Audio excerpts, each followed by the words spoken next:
Hello दोस्तों। मेरा नाम अभय रुंगटा है और आज हम बात करने जा रहे हैं उस प्राकृतिक आपदा की जिसने पूरे उत्तर भारत को हिला दिया है। जी हाँ, भारी बारिश और बाढ़ का कहर। इतनी बारिश क्यों हो रही है, इसका कुछ ब्रीफ पॉइंट्स में हम जानते हैं। इस समय मानसून बेहद एक्टिव है।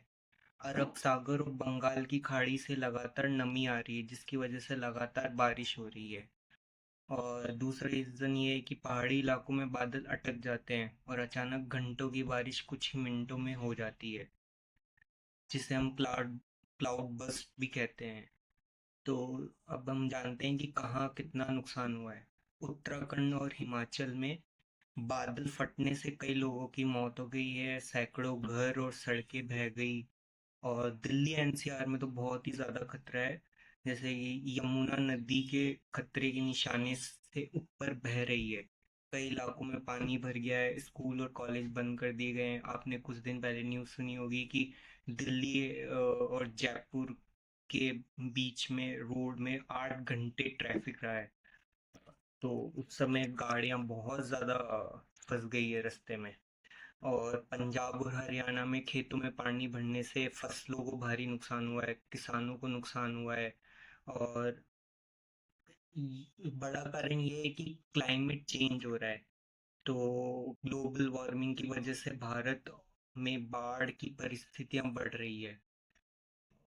तो हमें लास्ट में मैं आपको बताता हूँ कि क्या सावधानियां, क्या प्रिकॉशंस हमें लेनी चाहिए। जैसे कि मौसम विभाग की वार्निंग पर ध्यान देना चाहिए। और दूसरा पॉइंट, सामान जैसे कि बेसिक सामान जैसे जरूरी सामान जैसे मेडिसिन, सूखा भोजन और टॉर्च अपने पास जरूर रखें। और तीसरा पॉइंट ये कि गंदा ना पिएं, उबाल कर या फिल्टर करने पर ही पिएं। तो ये था बारिश का, भारी बारिश और बाढ़ का कहर। तो आपको ये सावधानी प्रिकॉशन जरूर लेनी चाहिए। तो यही था इस वीडियो में। प्लीज़ लाइक कीजिए, प्लीज़ डू सब्सक्राइब।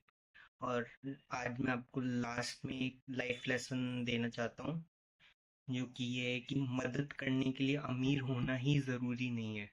हम सोचते हैं कि दूसरों की मदद सिर्फ पैसे से ही होती है, लेकिन सच ये है कि एक अच्छा शब्द और एक छोटी सी स्माइल भी एक मदद ही है। मतलब याद रखिए कि छोटी सी मदद भी किसी की जिंदगी बदल सकती है।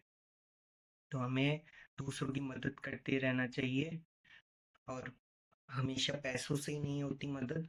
एक छोटी सी स्माइल और छोटा सा वर्ड आप एक दूसरे को स्माइल देके कहोगे, तो उसके लिए एक यादगार दिन बन जाएगा। तो यही थी मेरी एक सीख। Please like for video and do subscribe अगर आपको पसंद आया तो।